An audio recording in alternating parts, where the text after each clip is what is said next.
Hello mes besties! On se retrouve pour un tout nouvel épisode d'Entre Besties. On va passer la soirée ensemble. Avant de commencer, j'espère que vous allez bien, j'espère que vous passez un bon été, que les 2 dernières semaines ont été chouettes depuis le dernier épisode. Là, moi je vais pas vous mentir que je trouve ça pas chouette, les températures elles remontent. Oui, je me plains parce qu'il fait chaud en été, mais moi je suis une dame de l'automne, vous ne pourrez pas me convaincre. Je subis là mon été et je compte les jours jusqu'à septembre et octobre, je vous assure. Là, je deviendrai un peu moins aigrie, mais en attendant, je compte râler tous les jours. Aujourd'hui, on se retrouve pour parler d'un sujet qui, roulement de tambour, la phrase vous l'entendez à chaque fois, vous la connaissez, qui me tient particulièrement à cœur. Non mais c'est vrai parce que c'est quand même quelque chose qu'on m'a reproché toute ma vie. Comme si c'était pas bien, comme si c'était une faiblesse. Et j'ai jamais changé. Et j'en suis fière parce que c'est une force. C'est devenu une force. Pendant longtemps, je ne l'ai pas vécu comme tel, mais c'est devenu une force. Et j'en suis fière parce que je me rends compte que c'est une force qui aide mes proches, qui aide les gens que j'aime, les gens qui m'entourent. Et voir que ça compte, voir que ça impacte, bah je trouve ça chouette. Alors, eh ben, à vos souhaits, pareil. Alors, on va poser ces petites fesses, on va prendre du temps pour nous, on va papoter. Et aujourd'hui, on va parler de notre enfant intérieur. Je crois qu'en grandissant, on apprend énormément de choses. On apprend à être responsable, on apprend à gérer l'argent, le travail, les rendez-vous, les problèmes, les imprévus. En fait, on apprend à tenir, à encaisser, à prendre des décisions et à continuer même quand on n'en a pas envie. Et quelque part, c'est normal parce que je crois qu'en devenant adulte, on désapprend aussi certaines choses. On désapprend à être doux avec nous-mêmes. On désapprend à ressentir sans culpabiliser. On désapprend à s'émerveiller. Et surtout, on désapprend parfois à prendre soin de nous de la manière la plus simple qui soit. Et je pensais à tout ça récemment parce que je discutais avec un ami du fait d'aller mal. Et quelque chose m'a quand même frappé assez fortement. On peut avoir un comportement mais complètement différent avec nous-mêmes et avec les gens qu'on aime. Quand on va mal, on peut se dire c'est dans ma tête, il faut que je prenne sur moi, ça va passer, arrête d'y penser, sois forte. Et parfois, on réalise même pas à quel point ces phrases peuvent être violentes. Alors j'ai commencé à réfléchir à une question toute simple. Si votre fille venait vous voir en pleurant, est-ce que vous lui diriez ça? Si votre fils vous disait qu'il n'en peut plus, est-ce que vous lui répondriez prends sur toi? Si votre femme, votre mari, votre mère, votre père ou votre meilleur ami venait vous dire qu'il souffre, est-ce que vous lui diriez c'est dans ta tête? Probablement pas. Ou en tout cas pas comme ça. Et je crois que c'est une première façon de prendre conscience de notre discours intérieur. Sortir les phrases de notre tête et les entendre comme si elles étaient adressées à quelqu'un qu'on aime. Est-ce que je parlerais à quelqu'un d'autre comme je suis en train de me parler? Parce que parfois, on est incroyablement compréhensif avec les autres et atrocement dur avec nous-mêmes. Et je tiens aussi à nuancer quelque chose. Ces phrases toutes faites ne viennent pas toujours d'un manque de bienveillance. Parfois, quelqu'un qui nous dit ça va passer, eh ben, il nous le dit parce qu'il sait absolument pas quoi faire d'autre. Parce qu'il voudrait retirer notre douleur avec ses mains, mais qui ne peut pas. Et cette impuissance, elle est frustrante. Alors on dit quelque chose, n'importe quoi. Une petite phrase qui donne l'impression qu'on a essayé. Parfois, oui, ce sont des phrases pour envoyer quelqu'un bouler parce qu'on n'a pas envie de gérer ses émotions. Mais parfois, c'est aussi de la bienveillance maladroite. Parce que tout le monde n'est pas à l'aise avec la sensibilité des autres et c'est ok. Et surtout parce qu'on vit dans un monde où on nous apprend très peu à savoir quoi faire d'une émotion. On nous apprend beaucoup à la contrôler, mais beaucoup moins à l'écouter. Et c'est là que je trouve les enfants très intéressants. Je travaille avec des jeunes et j'ai travaillé avec des tout petits aussi. Et quand on regarde les enfants, notamment donc les tout petits, il y a quelque chose d'assez fascinant dans leur manière de ressentir. Une émotion peut être immense. Ils peuvent être dévastés pour pas grand-chose à nos yeux. Ils pleurent comme si le monde venait de s'effondrer. Ils sont en colère à 100%, ils sont tristes à 100%, ils sont heureux à 100%. Et puis l'émotion descend. Alors évidemment, les enfants doivent eux aussi apprendre à réguler leurs émotions et ils ont besoin d'adultes pour ça. Mais je crois qu'il y a quand même quelque chose qu'on pourrait réapprendre d'eux. Et je dis bien réapprendre. Ils vivent souvent l'émotion avant de commencer à se juger pour l'avoir. Nous, adultes, on fait parfois l'inverse. On commence par je devrais pas ressentir ça, c'est ridicule, je dramatise, d'autres vivent pire, ça fait déjà trop longtemps. Et du coup, en plus de ressentir l'émotion, on se bat contre elle.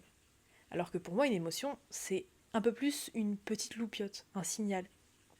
Quelque chose qui s'allume. La tristesse s'allume, la colère s'allume, la peur s'allume, la frustration s'allume. Et l'émotion est là pour dire hé, hey, il se passe quelque chose. Mais le but, n'est pas de casser la loupiote parce qu'on n'aime pas sa couleur, mais le but n'est pas non plus de s'asseoir devant pendant 3 ans en regardant la lumière clignoter. On la voit, on l'écoute, on cherche pourquoi elle s'est allumée, on agit si quelque chose doit être fait, et ensuite on la laisse redescendre. C'est ça que j'entends quand je parle d'accueillir ses émotions.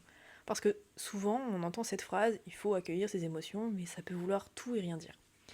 Accueillir ses émotions, c'est pas leur donner les clés de la maison et leur dire alors vous vous installez pour les 6 prochaines années. Mais c'est pas non plus s'enfermer dedans, c'est pas non plus les nier, c'est les laisser exister suffisamment pour comprendre ce qu'elles essayent de nous dire. Et je crois qu'on a un vrai problème avec ça. Parce qu'on a grandi dans un monde qui valorise énormément certaines formes de force. La force physique, la force mentale, la discipline, la résistance, la capacité à encaisser, la capacité à tenir. Mais on parle très peu de la force émotionnelle. Et personnellement, je pense que la force émotionnelle est peut-être celle qui permet aux autres de tenir. Regardez, je pense que c'est quand même très actuel en ce moment. On voit beaucoup cette traîne sur les réseaux de avant je voulais être Spider-Man, maintenant j'aurais aimé être Peter Parker. Parce que la force émotionnelle, c'est la force mentale, mais la force émotionnelle qu'il a, elle est mais folle. Et c'est grâce à ça qu'il arrive à tenir sur les autres. Parce qu'il. Alors, on est bien d'accord que tout n'est pas parfait, mais ce que je veux dire, c'est que c'est l'émotionnel qui va dominer le reste. Parce qu'on se rend compte d'à quel point il est capable d'avoir toutes ces émotions en lui. Et c'est pas forcément ce qu'on met en avance chez les super-héros. Parce que c'est bien beau d'être fort physiquement, c'est bien beau d'avoir un mental incroyable, mais si on ne sait pas reconnaître ce qu'on ressent, si on ne sait pas demander de l'aide, si on ne sait pas tolérer notre propre vulnérabilité, si on ne sait pas récupérer, alors cette force finit par rencontrer une limite. Les émotions font partie de nous. Elles ne sont pas un bug dans le système, elles participent justement à notre équilibre mental et même physique. Et ça commence très tôt. Il existe énormément de travaux en sociologie ou en psychologie sur le fait qu'on ne socialise pas exactement de la même manière les garçons et les filles face aux émotions. On ne leur autorise pas toujours les mêmes choses. Par exemple, on va parfois davantage tolérer la tristesse ou les pleurs chez une petite fille, mais moins sa colère ou son agressivité. Et chez un petit garçon, on va parfois davantage tolérer sa colère, mais lui apprendre beaucoup plus tôt à ne pas pleurer, à ne pas montrer qu'il a peur, à être fort. Et évidemment, chaque famille est différente, mais ces messages sociaux existent. Et qu'est-ce qui se passe ensuite ? Ces enfants deviennent des adultes. Et parfois, les phrases qu'on leur a dites deviennent leur propre voix intérieure. Pleure pas, sois fort, arrête de faire ta victime, c'est rien. Et je trouve ça triste. Parce qu'au final, personne ne gagne. On devrait tous pouvoir apprendre à ressentir l'ensemble de nos émotions sans avoir l'impression que certaines remettent en question notre valeur ou notre identité. C'est pas parce que je suis triste à un instant T que je ne réussis rien dans ma vie. Et à l'inverse, ce n'est pas parce que j'ai été capable de pleurer à ce moment-là que je vais réussir ma vie. Il faut dissocier la capacité à gérer ses émotions de plans professionnels, de projets. Ça n'a rien à voir. Notre valeur, notre identité ne dépend pas de notre capacité à retenir ou non nos larmes. Parce qu'on ne devient pas fort en empêchant l'émotion d'exister. On devient fort en apprenant quoi en faire. Et parfois, savoir quoi en faire, ça veut dire accepter qu'une journée soit nulle. Mais vraiment nulle. Une journée où on ne fait rien. Une journée où on reste sur le canapé. Une journée où on regarde une série sans même savoir ce qui s'est passé dans l'épisode parce qu'on n'était pas vraiment là. Une journée où on s'allonge et on regarde le plafond. Et j'ai l'impression qu'on nous culpabilise énormément pour ces journées-là. Ou peut-être que maintenant on n'a même plus besoin qu'on nous culpabilise parce qu'on sait très bien le faire tout seul. On regarde l'heure. 14h et j'ai rien fait aujourd'hui. 17h, oh là là, ma journée est foutue. 21h, mais j'ai complètement perdu ma journée. Mais est-ce qu'elle est vraiment perdue ? Je me demande parfois si certaines de ces journées ne sont pas au contraire parmi les plus importantes.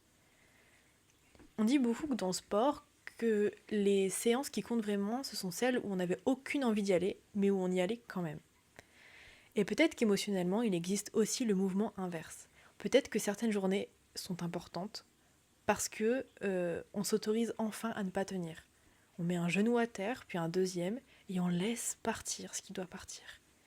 On pleure, on dort, on fixe le plafond, on répond à personne pendant quelques heures, mais c'est pas pour abandonner. C'est pas pour rester éternellement au sol, mais parce qu'on avait juste peut-être besoin de s'arrêter. Et ce ne sont pas forcément des journées de faiblesse. Ce sont parfois des journées où le corps et l'esprit disent « Ok, alors là, je n'en peux plus, j'ai besoin que le monde s'arrête quelques heures. » Et je crois qu'on devrait apprendre à entendre ça, avant d'arriver au point où la douleur devient tellement violente qu'on ne sait plus quoi en faire. Après, évidemment, ça ne veut pas dire qu'on doit tout porter tout seul. On a besoin des autres, on a besoin de parler. Une thérapie peut énormément aider, un ami peut énormément aider, un partenaire peut énormément aider, tout comme une famille. Mais je crois aussi qu'il ne faut pas oublier quelque chose. Personne ne peut entièrement faire notre travail intérieur à notre place. Enfin, personne ne peut le faire à vrai dire. Un psy peut nous aider à comprendre, mais il ne peut pas réfléchir à notre place, ni agir à notre place.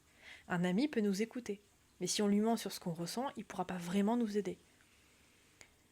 Quelqu'un peut nous aimer énormément, mais il ne pourra jamais entièrement nous sauver de nous-mêmes. Personne n'est là pour vous sauver, personne n'est là pour faire les choses à votre place. Et je pense que l'image du sac à dos peut assez bien représenter tout ça. On marche tous avec notre propre sac. Dedans, il y a nos blessures, notre histoire, nos responsabilités, nos peurs, nos émotions, bref, tout le tralala. Et parfois, le sac, il devient trop lourd. Alors, quelqu'un qui nous aime peut nous dire « Ok, donne-le-moi 2 minutes, respire, voilà. » Donc oui, pendant 2 minutes, on va respirer, on s'étire les épaules, on se redresse, et ça fait énormément de bien. Mais on ne peut pas demander à cette personne de porter notre sac pendant toute la randonnée. Pas parce que nous sommes un poids, ça c'est une nuance extrêmement importante. Ça veut pas dire que si on demande de l'aide, on a un poids total. On a le droit de demander de l'aide. Vous n'êtes pas un poids. Mais parfois, ce que vous portez est lourd, et c'est pas pareil. Alors les autres peuvent nous aider, ils peuvent partager un morceau de la charge, mais à un moment, il faut reprendre son sac. Et pour être capable de le reprendre, il faut aussi apprendre à devenir quelqu'un auprès de qui on peut se reposer. Il faut apprendre à s'écouter, à se parler, à parfois pleurer sur sa propre épaule. Parce qu'il y a une personne qui possède énormément de pièces du puzzle de votre histoire, et c'est vous. Vous savez ce qui vous a amené ici. Vous savez ce que vous avez vécu. Vous savez certaines choses que personne d'autre ne saura jamais complètement. Alors peut-être qu'au lieu d'utiliser toutes ces informations pour vous condamner, vous pourriez commencer à les utiliser pour vous comprendre. Et moi, j'ai longtemps fait exactement l'inverse. J'étais capable d'une patience incroyable avec les autres, avec mes élèves, avec des mecs qui me traitaient, mais alors là, comme je vous dis pas. Par contre, je pouvais trouver 50 raisons pour expliquer pourquoi quelqu'un avait réagi comme ça. Il était fatigué, elle avait peur, il traverse quelque chose, elle a peut-être vécu ça. Mais dès que ça me concernait moi, aucune circonstance atténuante. J'étais mon propre tribunal. J'étais la belle avec les uns et la bête avec moi. Et c'est vraiment comme ça que je le ressens. J'étais douce avec les autres, mais avec moi j'étais dure, j'étais impatiente, j'étais méchante. Et quelque chose a commencé à changer quand j'ai commencé à imaginer la petite fille que j'étais. Alors, pas dans le sens je vais redevenir une enfant, mais plutôt si cette petite fille était devant moi aujourd'hui et qu'elle ressentait exactement ce que je ressens, qu'est-ce que je lui dirais ? Parce que c'est là toute la différence. Ce n'est pas une petite fille à une autre petite fille. C'est une adulte qui parle à une petite fille. L'adulte sait, l'adulte connaît le monde, l'adulte sait qu'il y a des responsabilités. L'adulte sait qu'on ne peut pas toujours faire ce qu'on veut. Mais l'adulte peut aussi dire « là, tu as mal, viens ». Et je pense qu'on peut faire ça avec nous-mêmes. Parce que quand on a un enfant et qui ne va pas bien, qu'est-ce qu'on fait ? On lui donne son doudou, on lui fait un câlin, on regarde son dessin animé préféré, on lui raconte une histoire. Parfois on lui apporte son gâteau préféré, on va marcher. Et évidemment, personne ne pense que le gâteau vient résoudre le problème. Le problème est toujours là. Mais pendant 5 minutes, peut-être 10, même 15, eh bien le monde pèse peut-être un petit peu moins lourd. Et ces minutes comptent. Et je trouve qu'en devenant adulte, on développe presque un ego autour de notre façon d'aller mieux, comme si la solution devait être à la hauteur de son âge. T'es triste, mais il faudrait un voyage incroyable, une transformation complète, une nouvelle carrière, un tour du monde, un yacht, pourquoi pas. Mais il faut quelque chose de grandiose. Alors que parfois, une glace, une douche chaude, une série qu'on a déjà vue 40 fois, une balade autour du quartier, un plat qu'on aime, un doudou, bref, ça n'efface rien, mais ça fait un petit câlin au cœur. Et j'adore cette idée. Un petit câlin au cœur. Parce qu'on ne prétend pas que ça guérit. On ne prétend pas que la douleur disparaisse. On dit juste, pendant quelques minutes, je vais essayer de rendre cet endroit un petit peu plus confortable pour moi. Et je crois qu'on devrait apprendre à concilier 2 choses, l'expérience de l'adulte et l'innocence de l'enfant. Mais pas l'innocence au sens de naïveté. L'innocence au sens de une petite chose peut encore me faire du bien. Parce que je crois que c'est aussi ce que j'ai essayé de conserver en grandissant. Quand je dis parfois que j'ai gardé une part d'enfant, on peut penser que je parle du fait d'aimer les doudous, les dessins animés ou je ne sais quoi. Mais c'est pas vraiment ça. Je parle surtout de mon regard. Parce que oui, la vie est difficile, je le sais. Je sais qu'il y a des guerres, je sais qu'il y a des problèmes d'argent, je sais qu'il y a la maladie, les deuils, les injustices, et je suis pas dans le déni. Mais je sais aussi que la vie est belle, et je le pense vraiment. Le ciel est beau, les reflets du soleil sur les feuilles est beau, les feuilles qui dansent dans les arbres quand il y a un peu de vent, c'est beau, les oiseaux qui semblent se parler, c'est beau, mes chats qui se font des bisous, c'est beau. Et pendant longtemps, ça me pinçait un peu le cœur quand on me disait que j'étais trop sensible, même hyper sensible, comme si remarquer ce genre de choses, c'était un défaut. Et maintenant, je me demande si ce ne sont pas précisément ces choses-là qui nous sauvent. Parce que quand vous vous asseyez quelque part et que vous regardez les arbres bouger, quand vous écoutez les oiseaux, quand vous regardez le ciel, qu'est-ce qui est le plus essentiel? Qu'est-ce qui est plus essentiel que ça pendant quelques secondes? Je pense qu'on rend tout tellement compliqué. Et encore une fois, regarder les arbres ne va pas payer votre facture d'électricité. Ça ne va pas arrêter une guerre. Ça ne va pas guérir quelqu'un.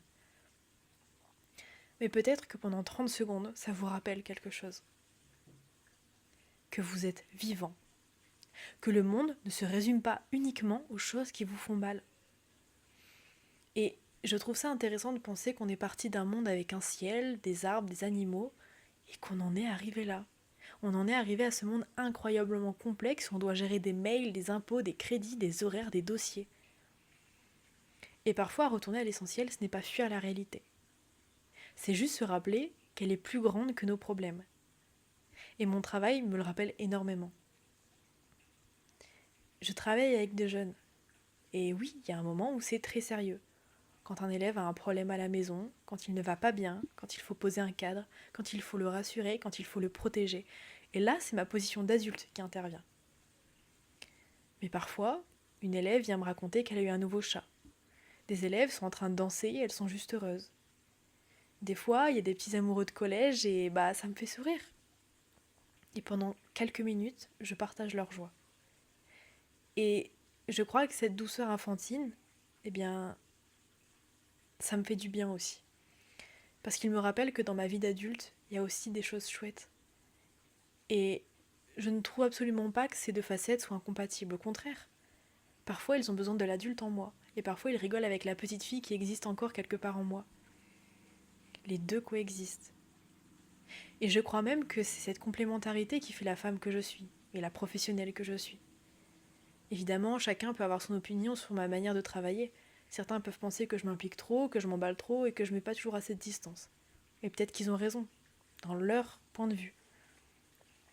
Mais j'avoue être assez fatiguée d'un monde dans lequel on semble parfois courir à la quête de qui mettra le plus de barrières entre lui et les autres. On est des êtres humains. On est des êtres sociaux. On est fait pour rencontrer d'autres personnes, pour rire ensemble, pour partager, pour vibrer ensemble. Alors, pas de méprise, évidemment qu'il faut des limites, évidemment qu'il faut respecter l'autre, évidemment qu'il faut un cadre. Mais ce n'est pas incompatible avec la douceur. Et surtout, encore une fois, cet épisode ne parle même pas vraiment de nos limites avec les autres, mais il parle du rapport qu'on entretient avec nous-mêmes. Parce que vous pouvez être parfaitement responsable, avoir votre travail, payer vos factures, tenir vos engagements, poser des limites. Et malgré tout, rentrez chez vous, prendre votre doudou et regarder votre film préféré, parce que votre journée était horrible. Il n'y a aucune contradiction là-dedans. Grandir ne devrait pas vouloir dire devenir incapable d'être réconforté.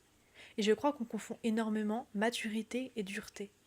Être mature ne devrait pas vouloir dire qu'on ne s'émerveille plus, qu'on ne pleure plus, qu'on n'a plus besoin d'être assuré, qu'on sait toujours quoi faire, qu'on porte toujours tout seul. Et surtout, qu'on pense que ce qui est petit n'a aucune valeur.